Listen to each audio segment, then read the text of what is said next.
அப்படி அவனுடைய பண்புகளை அதிகமாக தியானிக்கவே நம்ம இருக்கிறோம். அவன் பண்புகளை வாழக்கூடிய நம்ம இருக்கிறோம். அவனுடைய பண்புகளை எப்படி நம்ம தியானிக்கிறதுன்னு சொன்னால், இறைவன் சொல்கிறது 7:180, அல்லாஹ்வுக்கு அழகிய பண்புள்ளங்கிய பெயர்கள் இருக்கின்றன. அப்பண்புகளை கொண்டே நீங்கள் அவனை அழையுங்கள். அவனுடைய பெயர்களை தவறாக பயன்படுத்துவோரை விட்டுவிடுங்கள். அவருடைய செயலுக்காக அவர்கள் கூலி கொடுக்கப்படுவார்கள். அப்போ அல்லாஹ்வுக்கு அழகிய பண்புகள் அழகிய பெயர்கள் உள்ளன, இருக்கின்றன. அல்லாஹ் அவற்றை கொண்டு அழைக்க சொல்கிறான். இப்போ எனக்கு அமைதி வேணும், ஏன்னா வாழ்க்கையில் பிரதானம் அமைதி.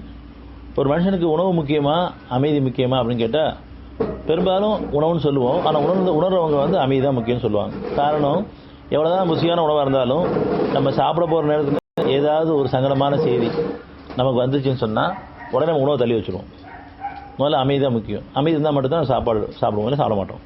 அப்போ வாழ்க்கைக்கு ஒவ்வொரு மனுஷனுக்கும் பிரதானம் அமைதி. அந்த அமைதியை இறைவன்கிட்ட கேட்கும் பொழுது அவனுடைய பேர் அமைதி அளிப்பவனே. ஏன் நமக்கு அந்த அமைதி கிளஞ்சின்னு சொன்னால், நம்ம மனசுக்குள்ளே அவனை தவிர மற்ற எல்லாத்தையும் உள்ள வச்சிருக்கிறோம். அல்லாஹ்வை நினைவு கூர்ந்து கொண்டு தான் இதயங்கள் அமைதி பெறும் என்பதை நீங்கள் அறிந்து கொள்ளுங்கள். ஆனால் நாமளோ அல்லாஹ்வை தவிர எல்லாமே மனசுக்குள்ளே இருக்குது. யாரை பற்றியாவது கோபதாபங்களோ பயம் வெறுப்போ இருக்குது, அல்லது யாரை பற்றி இணைவிப்பு இருக்குது. அதன் காரணமாக மனசு அமைதி இல்லை, மனசு பாரமாக இருக்குது. அப்படி மனசு பாரமாக இருக்கும்போது நம்ம உடலே நம்ம சுமையாயிரும். இப்போ மனசு சுகமாகணும்னு சொன்னால் என்னுடைய அத்தனை இணைப்பு நீக்க வேண்டியிருக்கு, அத்தனை கோபதாபத்தையும் நீக்க வேண்டியிருக்கு. உங்களால் முடியாது, நம்மளால முடியாது. இப்போயும் நம்ம மனசுக்குள்ளே யாரை பற்றியாவது சின்ன வருத்தங்களோ சங்கடங்களோ கோபங்களோ ஒரு விதாச்சத்தில் இல்லாமல் இல்லை. அப்படி வரும்பொழுதே என்னுடைய வேண்டாமே அந்த எண்ணத்தை நீக்கணுமே நம்மகிட்ட கேட்கணும். ஷைத்தான் உம்முடைய மனதில் ஏதேனும் ஊசலாட்சி தோன்றினால் உடனே அல்லாஹ்விட பாதுகாப்பு தேடுங்க. அப்போ நம்ம அதை கவனிக்கக்கூடியவங்களாக இருக்கணும்.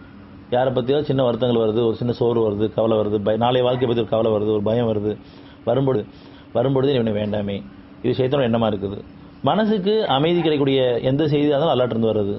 மனசுக்கு அமைதி கிடைக்கக்கூடிய எந்த செய்தியாக இருந்தாலும் ஷைத்தானிடமிருந்து வருது.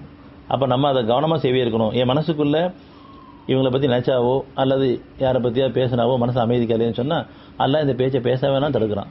ஷைத்தான் அதை தூண்டி விட்டே இருக்கிறான். அப்படி தூண்டும் பொழுது என்னுடைய இந்த தூண்டுதல் நீ பார்த்துக்கோ. நீ ஆரோக்கியம் காலம்னா வீணான பேச்சுகள் வேண்டாம், வீணான எண்ணங்கள் வேண்டாம், வீணான செயல்கள் வேண்டாம், வீணான பார்வைகள் வேண்டாம்.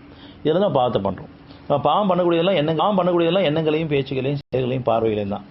அந்த அவயங்களை நம்ம இறைவன்கிட்ட உதவி தரும் பொழுது இறைவன் அதை பரிசுத்தமாக அல்ல போதுமானம். அதை உணர்ந்து கேட்குறோமா, அல்ல உணர்ந்துக்கிட்டே இருக்கிறோமா, அதை ஒத்துக்கிட்டு இருக்கோமா, இறைவன்கிட்ட ஒப்படைக்கிறோமா, இதுதான் தியானம்.